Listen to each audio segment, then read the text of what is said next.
네, 2023년 11월 둘째 주 뉴스 리딩 시작하겠습니다. 최근 물가 안정을 위한 범부처 대응 체계가 가동된 가운데 기획재정부가 물가 안정 현장 대응팀을 신설했습니다. 현장 대응팀은 가격 변동성이 큰 농축수산물과 관련한 현장을 방문해 정보를 수집한 뒤 물가 대책에 반영하는 역할을 담당합니다.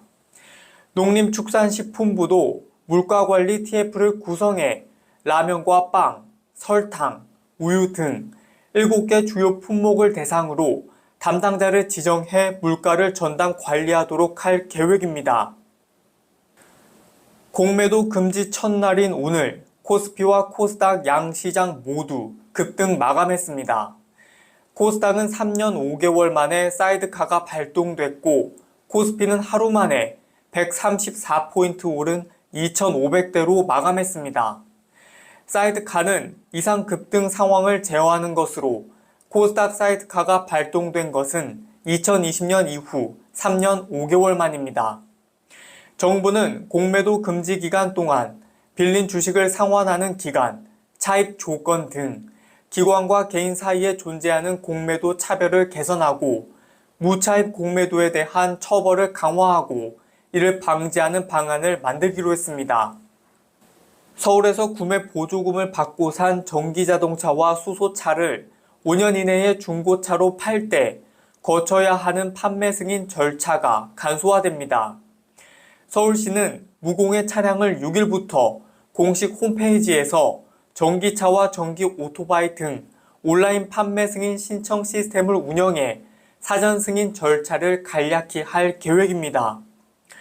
기존에는 이메일로 판매 사유서와 승인 요청서를 제출하는 방식으로 최대 4일이 걸렸지만 온라인 시스템을 통해서는 최소 3시간 내로 판매 승인을 받을 수 있게 됩니다. 또 서울시는 주민등록 등본 또는 법인등기부 등본 등 판매 승인 요청 시 내야 했던 개인정보 포함 서류를 제외하고 신청자가 매수자의 정보지 정보를 확인하는 방식으로 간소화시켰습니다. 정부가 벼 이삭에서 싹이 트는 수발화나 병충해 등을 입은 피해 벼를 매입하기로 했습니다. 농식품부는 피해 벼는 공공비축미와 별개로 매입하고 농가가 희망하는 물량을 모두 매입하기로 했습니다. 매입 가격은 다음 달 결정되는 공공비축미 매입 가격을 기준으로 정해집니다. 농식품부는 피해벼 매입 직후 중간 정상금 40kg에 25,000원을 우선 지급하고 나머지 금액은 공공비축미 매입 가격이 확정되면 연말까지 제공할 방침입니다. 올해 피해 면적은 3,310헥타르로 피해벼 수매 희망 물량은 12,665톤으로 조사됐습니다. 식당이나 카페 등에서 일회용 종이컵과 같은 일회용품 사용 금지 조치가 철회되거나 계도기간이 연장됐습니다. 환경부는 오늘 일회용품 관리 정책을 과태료 부과해서 자발적 참여에 기반한 지원으로 전환해 소상공인 부담을 해소하겠다고 밝혔습니다. 이에 따라 오는 24일부터 식당이나 카페 등에서 사용이 금지됐던 종이컵은 금지 품목에서 빠졌고 플라스틱 빨대의 사용 금지 계도 기간은 연장됐습니다. 또 면적 33제곱미터가 넘는 편의점과 제과점 등에서도 비닐봉지를 판매할 수 있게 됐습니다. 최근 10년간 비수도권에서 서울, 경기, 인천 등 수도권으로 향하는 20대 청년이 60만 명에 육박한 것으로 나타났습니다.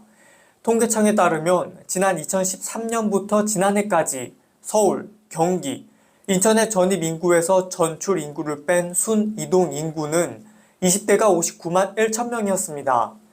서울로 순유입된 20대 인구는 34만 1천 명으로 10년 전인 2013년 2만 1천 명에서 지난해에는 5만 4천 명으로 늘었습니다. 한국종합주류도매업중앙회가 정부의 물가 안정 정책에 동참하는 차원에서 소주 도매가를 당분간 올리지 않기로 했다고 밝혔습니다. 주류유통 질서 확립을 지원하기 위해 구성된 이 단체는 전국 도매사업자 1,100여 곳을 회원사로 두고 있습니다. 앞서 하이트진로는 오늘 소주와 테라 등 맥주 제품 출고가를 약 7% 인상했고, 오비맥주는 지난달 카스, 한맥 등 주요 맥주 제품의 출고가를 올렸습니다. 정부가 끝없이 치솟는 물가를 관리하기 위해 부처를 망라한 특별 물가 안정 체계를 본격 가동하기로 했습니다.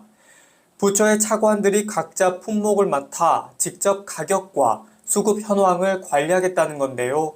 기재부는 앞으로 모든 부처의 차관이 각자 소관 품목의 가격과 수급 현황을 점검하고 품목별 대응 방안을 마련하는 물가 안정 책임관 역할을 하게 됐다고 밝혔습니다.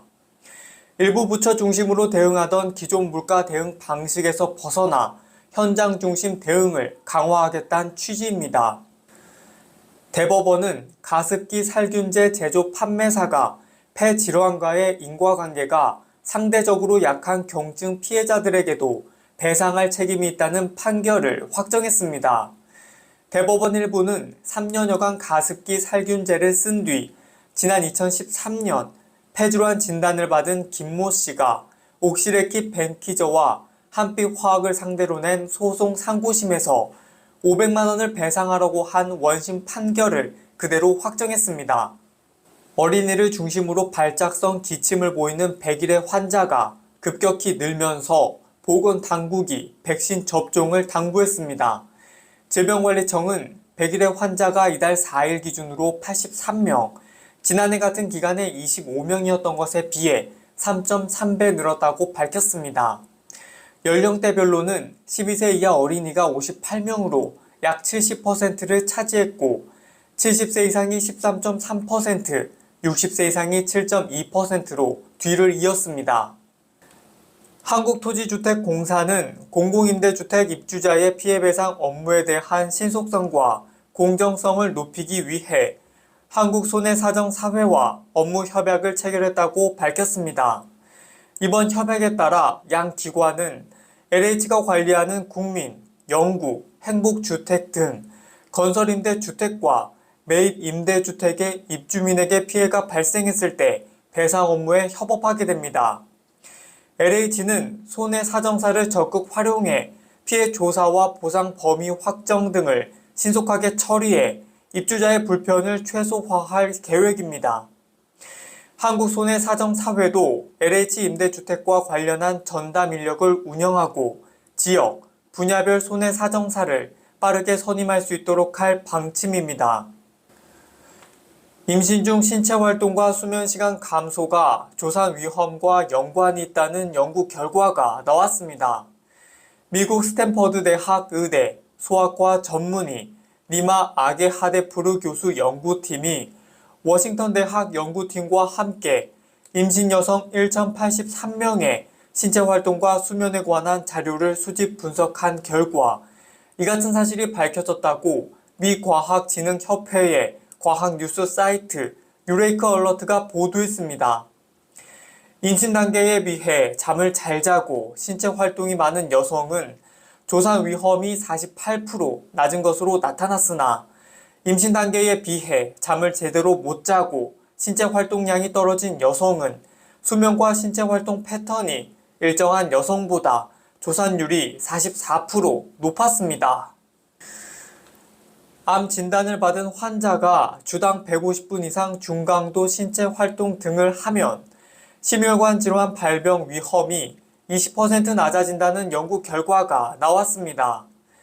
세브란스 병원은 연세대 의과대 예방의학 교실 연구팀이 암 생존자의 신체 활동과 심혈관 질환 발생 위험의 관계를 밝힌 연구 결과를 국제학술지 유럽심장학회지에 게재했다고 밝혔습니다. 이에 미국 암협회는 작년에 발표한 가이드라인에서 암 생존자에게 주당 150분 이상 중강도 신체 활동이나 75분 이상 고강도 신체 활동을 권고했습니다.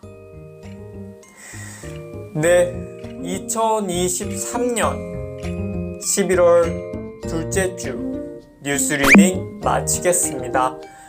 그럼 저는 다다음 주에 뵙겠습니다.